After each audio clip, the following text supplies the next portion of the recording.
Kenapalah Allah bagi anak ni kepada aku? Kenapalah tak sama macam anak-anak orang lain? Kenapa? Rasulullah tuan-tuan jaga anak-anak istimewa ni. Sebab orang-orang istimewa ni tuan-tuan, dia adalah ahli syurga.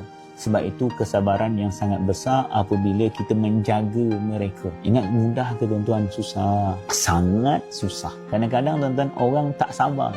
Kita sendiri pun kadang-kadang tak sabar dengan anak kita.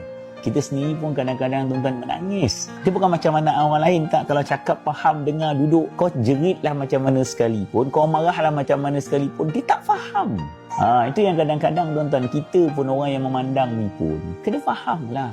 Dan itulah syurga kita, mak ayah, abang kakak. Hari ni, ya kau nampak dia menyusahkan kau di atas muka bumi ni.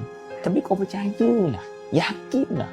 Besok, bila berada di dalam syurga, dalam perjalanan menuju kepada syurga Allah, dialah yang akan berlari menyambut engkau. Dialah yang akan menyambut engkau kalah anak-anak yang lain. Dialah yang akan memeluk engkau, mengucap terima kasih kerana jaga dia di atas muka bumi.